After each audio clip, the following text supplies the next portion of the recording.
So first, this is my 10th year building narrative power for social movements, and I'll talk a little bit more about what narrative power is and how we deploy it. But in that time, the field of strategic communications has grown profoundly. And that's one significant change that we've seen. More and more institutions working to eliminate oppressive systems and build inclusive ones are coming to understand that stories and storytelling are the backbone of an inclusive society, and how they're told defines whose lives are valued and whose are not. And that narrative power shapes all other types of power, such as social power, economic power, and political power. And so the growth of this field is instrumental in defending democracy and building genuinely inclusive societies over time. And it's been the critical efforts of communicators and organizers, whether they call themselves that or not, whose work is rooted in understanding and centering the challenges and experiences and insight and wisdom and stories and knowledge of everyday people who are experiencing domination and exclusion, that have changed the hearts and minds of people, that have set political agendas, and that have transformed culture to create a more equitable society. And so in recent years, social change communicators who are deeply embedded in community-based struggles, and I'll talk a little bit more about what I mean by grassroots framework later, they have used the power of culture work, of digital organizing, of journalism, of storytelling to combat the ascent of the far right, from women-driven movements in Argentina, to Poland, to Me Too here in the United States, and the movement for Black Lives. Issues rise and fall from the media all the time, but it's our job to maintain that existing drumbeat, and also to infuse a kind of radical assessment into strategic communications and power building. So growth in this field is incredibly instrumental to long-term power building efforts, and organizing those communicators toward a radical narrative framework is a big part of that shift.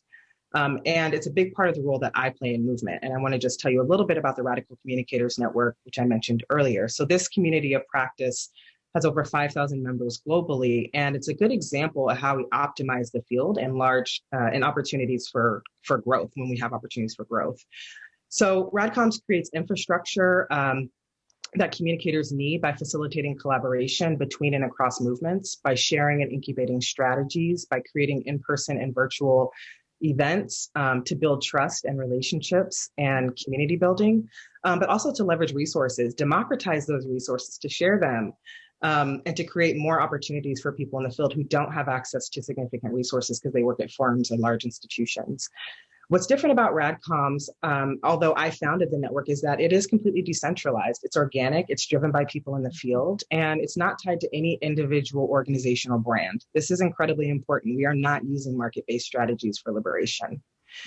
We believe that our job is to be a conduit for grassroots communicators to disseminate radical frameworks for strategic communications into more mainstream and academic spaces, and to train people up in narrative power strategies that democratize our field, that put people closest to oppression at the center of our efforts, as opposed to marketing or market-based strategies, which in many ways are antithetical to true freedom and liberation. We believe what sets us apart is that we don't sacrifice principles or ethics for strategy, but that the most important role that we can play is to build narrative power for social movements. So we organize an already connected group of people and change makers. And in the last year, we've seen that group grow significantly. So lots more people entering the field coming in, and which is why it's so important for us to take the time to offer political education, professional development, and also relationship building, so that communicators coming in are doing it from a place of genuine and meaningful radical transformation, as opposed to kind of just tinkering around the edges. And then I want to name just one other quick development that I've been tracking from a narrative perspective, is that the progressive sector is becoming more and more honest about the fact that we don't always agree about how change happens. We're ditching fake unity and homogenous strategies, which in my opinion is an excellent thing. So one example from last year, during the 2020 uprisings in the US and globally, defund the police permeated the streets, the airways, the halls of Congress, the digital spaces, and it transcended borders and regimes, languages, and culture. And it quickly became a rallying cry of the globally oppressed. Instances of police terror and the resulting uprisings gave us narrative strategists an opportunity to proliferate visionary messages and build narrative power for ideas and stories and policies that advance innovative approaches to community safety and peacekeeping.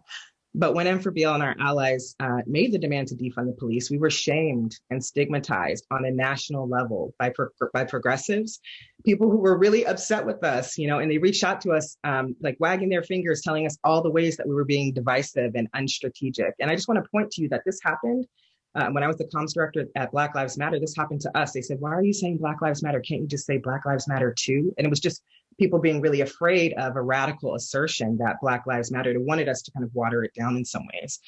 But it wasn't just people in nonprofits. Also, it was also the president, the incoming president, and the former president who were chastising us, right? And so people wanted to know why we couldn't say things like reimagine public safety, which, by the way, people are using that frame, or divest from policing. Why were we saying defund?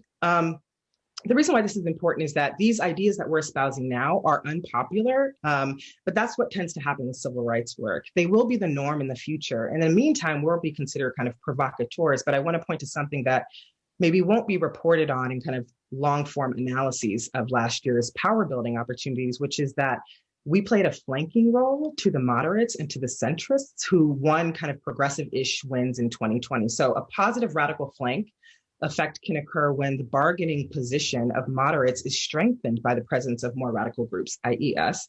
And those radicals can provide a militant foil against which moderate strategies and demands are redefined and normalized. In other words, kind of made more reasonable. So it's kind of simple psychology. We offer constituents something wild and shocking to them, and kind of more pacified and reformist ideas become appealing. And this is why it's so important. So I'll talk later about the successes and challenges of defund as a demand and as a modern example of systems and belief change. But in terms of engagement, communications and mobilization for social movements, both the growth of the field and the emergence of different factions have made our ideas more potent and are allowing us to get to the root of the problems instead of tinkering around the edges of those problems.